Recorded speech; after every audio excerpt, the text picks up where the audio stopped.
Hai semua, Assalamualaikum, salam sejahtera. Anda bersama saya Irfan Syahmi di saluran Didik TV KPM untuk slot pentaksiran sumatif di mana di sini kita akan memberikan pencerahan tentang skop dunia pendidikan Malaysia. Dan pada hari ini kita bawakan seorang tetamu yang cukup luas pengalamannya. Kita saksikan dulu profil tetamu kita.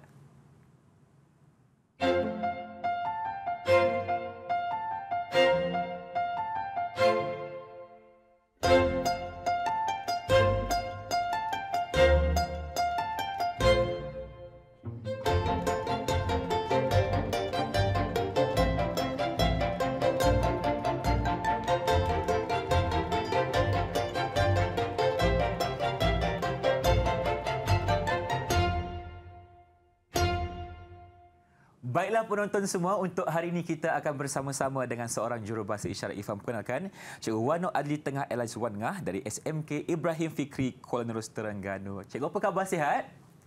Baik, terima kasih kerana bersama kami untuk slot pentaksiran sumatif hari ini. Dan kita ditemani oleh seorang tamu yang cukup hebat orangnya. Kita persilakan Cikgu Muhammad Zamri Abdul Aziz, Timbalan Pengarah Peperiksaan Sektor Operasi, Lembaga Peperiksaan Kementerian Pendidikan Malaysia. Assalamualaikum Tuan Zamri, apa khabar? Assalamualaikum. Alhamdulillah baik, Irfan. Terima kasih kerana bersama Irfan hari ini untuk slot pentaksiran sumatif di mana kita akan membicarakan tentang persediaan untuk menduduki peperiksaan awam, betul?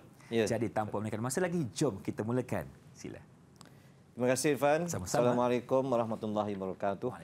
Hari ini kita akan berkongsi maklumat berkaitan dengan peraturan ataupun persediaan menduduki peperiksaan awam.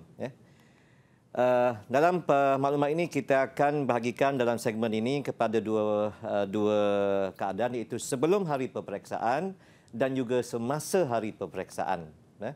Dan kita teruskan dengan langkah-langkah untuk sebelum pada hari peperiksaan, di mana pertama sekali pihak calon peperiksaan, khususnya peperiksaan SPM, CJ Tingkat Agama Malaysia, mungkin juga ada CJ Vocational Malaysia ataupun yang akan menduduki ujian pencapaian antarabangsa, mesti menyemak dahulu pernyataan pendaftaran peperiksaan atau dulu kita panggil slip peperiksaan.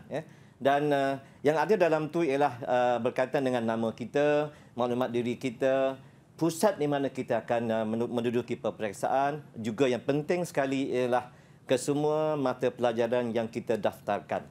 Dan seterusnya kita juga perlu menyemak jadual waktu yang disediakan oleh pihak sekolah, insya-Allah. Dan ini adalah contoh jadual waktu yang kita ada, yang telah diuploadkan atau dimuat naik di portal lembaga. Begitu juga kita juga calon-calon dikehendaki untuk melihat jadual masa untuk ujian bertutur bagi bahasa Melayu dan bahasa Inggeris, juga untuk ujian mendengar bahasa Melayu dan bahasa Inggeris, juga bagi mereka yang menduduki atau mengambil mata pelajaran sains, di mana akan ada ujian amali sains bagi peringkat SPM. Dan seterusnya juga pihak calon mestilah memahami, membaca dan memahami serta mengikuti kesemua peringatan-peringatan yang dimasukkan di dalam jadual waktu peperiksaan untuk kita bersedia bagi menduduki peperiksaan pada tahun ini. Okay?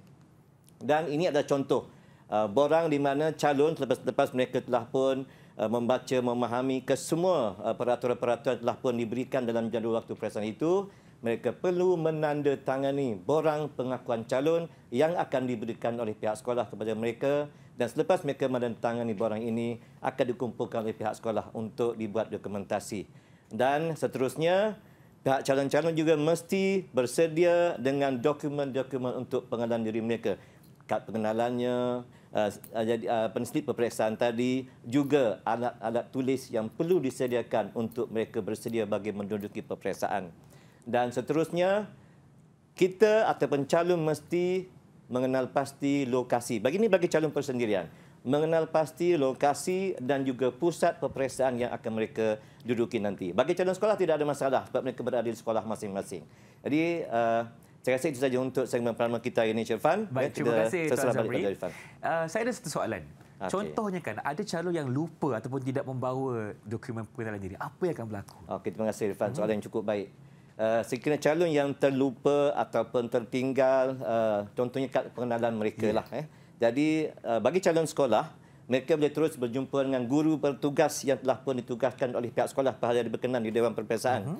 ataupun mereka terus berjumpa juga dengan setiausaha perperiksaan sekolah untuk mendapatkan satu borang untuk menggantikan borang pengenalan diri mereka tadi bagi mereka dapat menduduki peperiksaan, dan borang itu mestilah diserahkan kepada ketua pengawas peperiksaan di Dewan Peperiksaan tersebut, insya-Allah. Dan bagi calon bersendirian, mereka perlu merujuk kepada pihak SPP negeri, Sektor Pentaksiran Peperiksaan Negeri. Okey, jelas. Setiap masalah pasti ada solusinya. InsyaAllah. Jadi jangan risau, jangan khawatir. Okey, terima kasih Tuan Zamri. Jadi kita akan berhenti berehat seketika, teruskan bersama kami dalam Pentaksiran Sumatif selepas ini.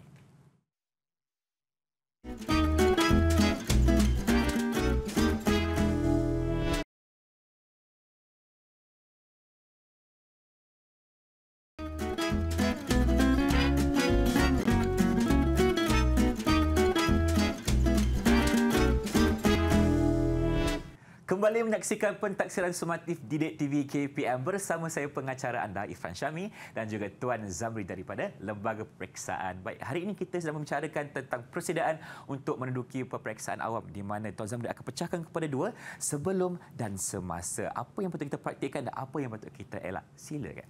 Terima kasih Irfan. Jadi seterusnya untuk segmen ini kita akan bercakap tentang dua keadaan, iaitu pada semasa peperiksaan tetapi sebelum menjawab soalan dan juga semasa menjawab soalan dalam Dewan Peperiksaan. Jadi kalau kita lihat di sini, sebelum kita memasuki Dewan Peperiksaan, yang penting calon-calon adalah mesti berpakaian kemas, lengkap jika calon sekolah beruniform sekolah, jika calon persendirian berpakaian kemas dan lengkap, dan perlu hadir awal ke pusat peperiksaan. Itu yang penting juga. Ya, jangan kita kelang kabut untuk datang lewat dan sebagainya. Yang seeloknya 15 minit sebelum pada peperiksaan bermula kita dah berada di situ untuk bersedia dengan semua kelengkapan-kelengkapan yang sepatutnya kita ada. Ya. Dan seterusnya juga, bagi calon sekolah, mereka akan ada guru bertugas di pusat-pusat ataupun Dewan Peperiksaan ataupun bilik peperiksaan tersebut. Jadi patuhi arahan guru-guru bertugas yang ada.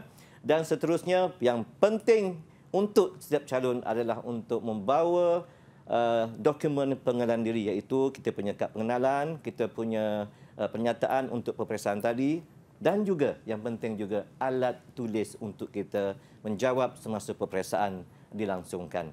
Dan seterusnya, pastikan kita masuk ke Dewan atau bilik peperiksaan setelah diarahkan oleh Ketua Pengawas Peperiksaan. Itu yang penting. Dan biasanya di sekolah, saya juga pernah berada di sekolah, kita akan mengumpulkan semua calon-calon di hadapan bilik Dewan Peperiksaan, bersedia dengan bacaan doa dan sebagainya. Dan terus apabila dapat arahan, kita masuk ke Dewan dengan cara yang teratur dan duduk di meja yang ditetapkan. Calon sekolah tidak ada masalah. Mereka telah pun ada pengalaman duduk di tempat yang mereka telah pun biasa. Tetapi calon persendirian, pastikan sebelum masuk ke Dewan, tengok satu pelan lokasi meja-meja calon yang diletakkan di tepi entrance ataupun tepi pintu masuk ke Dewan atau bilik peperiksaan. Kenal pasti tempat kita di mana kita akan duduk untuk menjalani peperiksaan. Yang seterusnya ialah kita kena dengar dan patuh kepada arahan Ketua Pengawas Peperiksaan. Ya. Jadi setiap pergerakan kita dalam Dewan Peperiksaan, sebelum bermula kita menjawab soalan-soalan yang disediakan, patuhi dan dengar arahan-arahan yang diberikan, ya, supaya kita tidak terkeliru dan sebagainya. Dan seterusnya, letakkan dokumen pengenalan diri kita tadi, iaitu kita punya kad pengenalan, pernyataan peperiksaan di atas meja sepanjang peperiksaan berlangsung, supaya pihak pengawas peperiksaan boleh membuat semakan semasa peperiksaan berlangsung nanti. Ya. Dan seterusnya kita tengok pula. Yang penting juga bagi calon ialah semak maklumat sebelum kita mulakan peperiksaan, yang pastinya semak maklumat di atas meja kita, iaitu jika diberikan kertas soalan, apabila diarahkan untuk membuka atau melihat kertas soalan, calon pastikan itu adalah soalan ataupun mata pelajaran yang memang mereka daftarkan. Takut tertukar soalan, kita tak tahu yang itu. Kadang-kadang ada berlaku juga. Walaupun begitu jarang berlaku, tapi pastikan takut kita juga tersilap masuk dalam masa yang tidak sepatutnya kita masuk untuk menduduki peperiksaan. Pastikan mata pelajaran dan kertas peperiksaan yang ada itu adalah memang untuk atau telah kita daftarkan. Seterusnya, dalam kita menjawab ataupun diberikan arah untuk menjawab kertas peperiksaan itu, kebiasaannya akan ada, sama ada diberikan kertas jawapan, ada 3 jenis kertas jawapan. Sama ada kertas jawapan yang berbentuk objektif, iaitu yang biasa kita tandakan dengan pensel. ataupun diberikan buku jawapan untuk kita menulis bagi jawapan-jawapan berbentuk esei, dan juga mungkin ada kertas-kertas peperiksaan atau buku kertas soalan itu juga yang merupakan untuk diberikan atau dibuat jawapannya di atas kertas peperiksaan itu. Jadi, kenal pasti kesemuanya ini. Di mana kita nak kenal pasti, kita rujuk pada jadual waktu yang disediakan, kerana dalam jadual waktu itu telah diberikan peringatan-peringatan untuk mata pelajaran ini, apa dia punya kertas jawapannya atau kaedah untuk menjawabnya dan sebagainya. Ya. Contoh saya berikan di sini. Ya. Ini contoh jadual waktu bagi SPM untuk kertas Bahasa Melayu kertas 1 contohnya. Ya. Kita tengok di sini. Ada calon untuk kertas 1 perlu menjawab di atas kertas buku jawapan bermaklumat. Ya. Bermaksud mereka menulis di situ.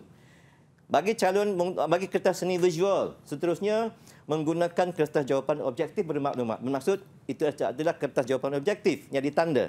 Manakala bagi kertas bahasa Inggeris kertas 1 pula yang akhir itu, kalau kita lihat di sini contohnya ialah kertas jawapan objektif hybrid. Bermaksud di atas kertas soalan atas jawapan itu ada yang ditanda, ada yang perlu ditulis dan sebagainya.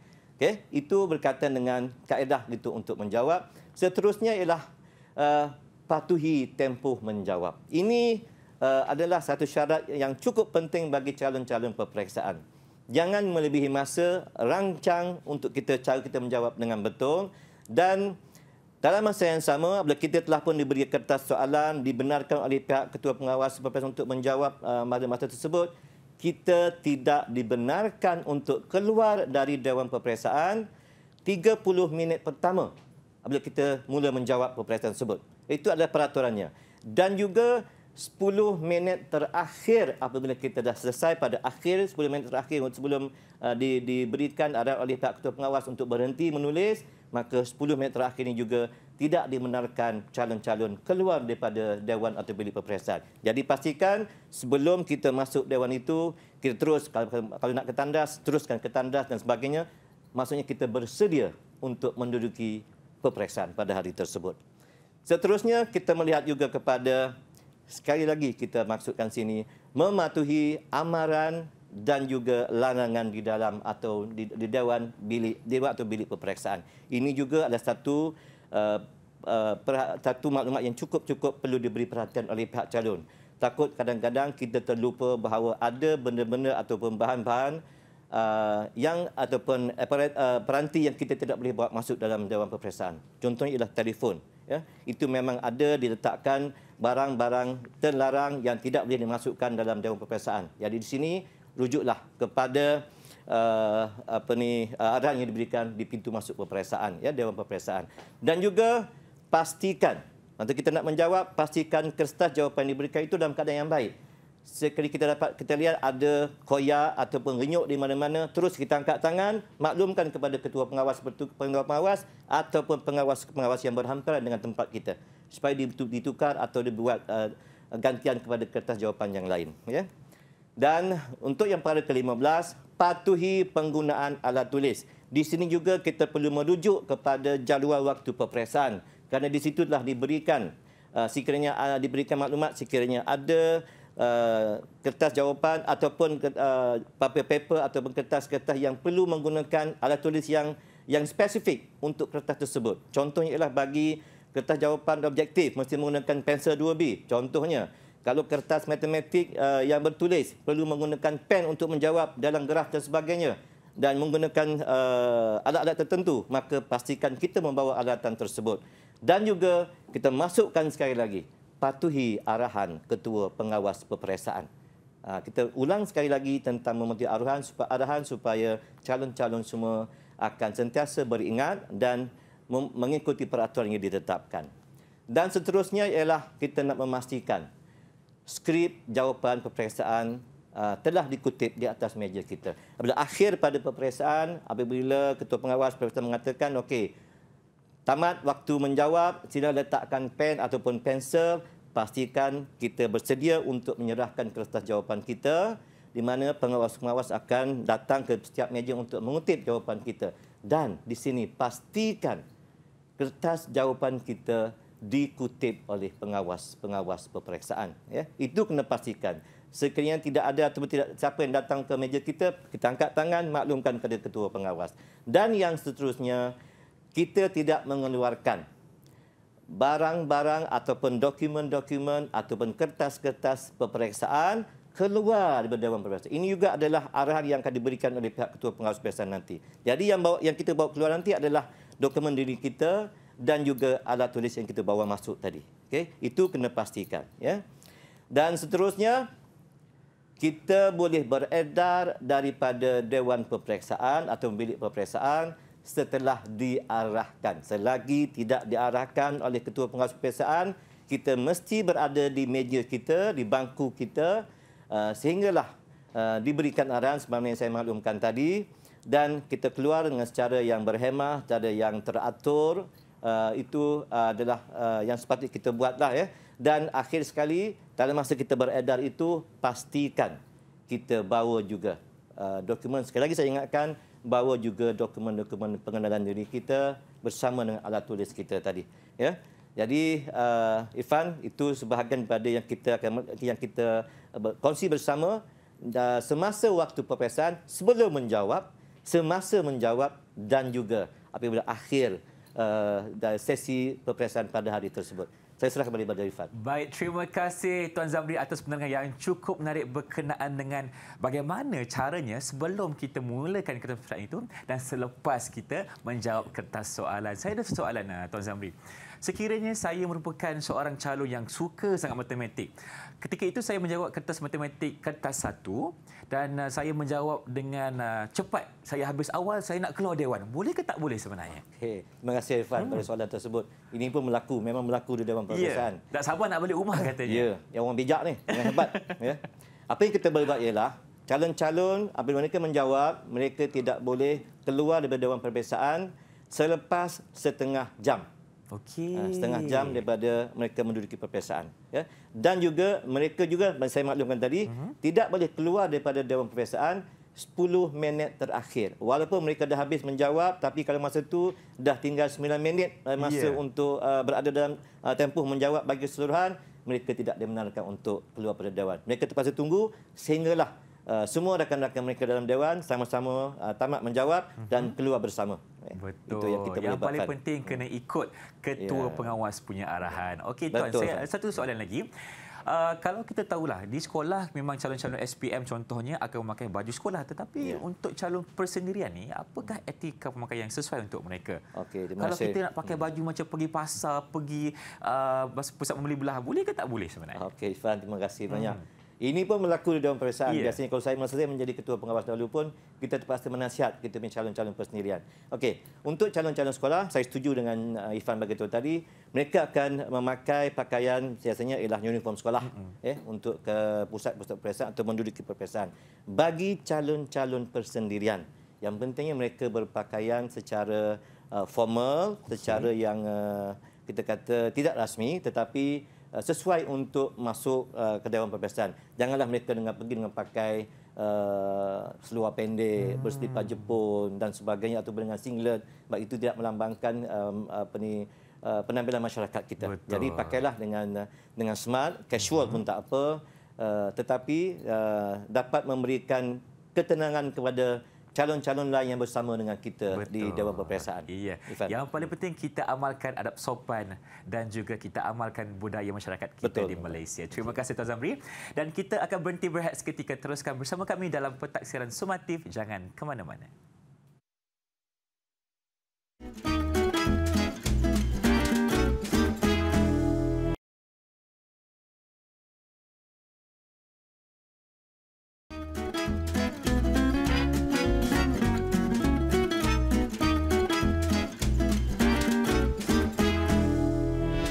Bersama kami dalam Pentaksiran Sumatif Didik TV KPM. Hari ini kita membicarakan tentang persediaan untuk menduduki peperiksaan awam. Tuan Zamri, untuk segmen kali ini, apa pula yang kita akan bincangkan? Okey, Fan, untuk segmen yang ketiga ni, kita akan bincang berkaitan dengan maklumat-maklumat tambahan berkaitan dengan peperiksaan. Biasanya calon nak tahu, ataupun ibu bapa mereka nak tahu, ya, apa itu kaedah untuk pemotoran maklumat calon, apa dia maksudnya calon-calon hospital, calon menumpang, calon cicir dan calon bantuan yang memang biasanya akan ada di pusat-pusat atau dewan-dewan peperiksaan. Okay? Jadi kita tengok dulu kepada pemotoran maklumat calon. Apa maksudnya? Di sini bermaksud calon-calon boleh membuat pembetulan maklumat sekiranya didapati mereka mendapatkan pernyataan untuk menduduki peperiksaan itu ada maklumat yang salah ataupun kesilapan ejaan ataupun kesilapan dari segi nombor-nombor kad pengenalan dan sebagainya. Dan sebenarnya kita telah bagi ruang kepada mereka ini untuk membuat pembetulan sehinggalah pada bulan Julai baru ni. Ya. Tetapi sekiranya mereka telah buat pembetulan melalui sekolah bagi calon-calon sekolah dan juga melalui sektor pentaksaan peperiksaan bagi calon-calon bersendirian. Tetapi sekiranya mereka dapati bila mereka menduduki peperiksaan pada hari tersebut, hari pertama biasanya akan berlaku, mereka lihat masih lagi silap dari segi maklumat yang ada. Maka mereka masih lagi boleh membuat pembetulan dengan memberikan bukti mereka telah buat pembetulan sebelum ini kepada ketua pengawas peperiksaan. InsyaAllah kita akan masukkan juga dalam buku rekod pengawasan dan di sini akan dibawa balik pada lembaga peperiksaan untuk dibuat pembetulan. Seterusnya kita lihat kepada apa itu definisi calon hospital atau calon tahanan. Bagi calon hospital bermaksud calon-calon yang menduduki peperiksaan pada tahun ini sama ada calon sekolah atau calon persendirian tetapi menghadapi masalah kesihatan, demam, aksiden dan sebagainya, maka mereka tidak boleh menduduki peperiksaan di pusat-pusat peperiksaan, maka mereka hanya boleh menduduki peperiksaan di pusat yang selain pusat peperiksaan yang mereka ada tadi ialah di hospital yang telah pun didaftarkan sebagai pusat hospital bagi negeri-negeri berkenaan. Tidak semua hospital yang kita boleh, tapi hospital-hospital telah pun ditetapkan oleh pihak SPP negeri kepada pihak lembaga peperiksaan. Ini saja yang boleh diduduki. Jadi bermaksud sekarang ni calon-calon boleh menduduki peperiksaan dua tempat saja, Irfan. Pertama di pusat peperiksaan, yang kedua di hospital yang telah pun didaftarkan kepada lembaga peperiksaan. Yang kedua adalah calon tahanan. Bermaksud calon-calon yang ada isu dari segi ditahan oleh pihak berkuasa dan sebagainya, mereka dibenarkan untuk menduduki peperiksaan di pusat-pusat tahanan tersebut sebagai calon tahanan dan ini akan diuruskan oleh pihak sektor pentaksaan peperiksaan dekat negeri masing-masing. Seterusnya ialah calon menumpang. Calon menumpang ini bermaksud calon ini memang telah mendaftar sebagai calon peperiksaan.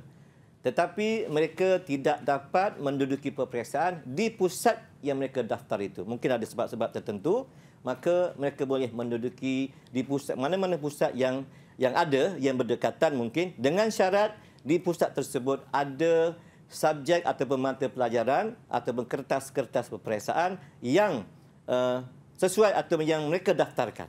Itu yang maksud calon menumpang.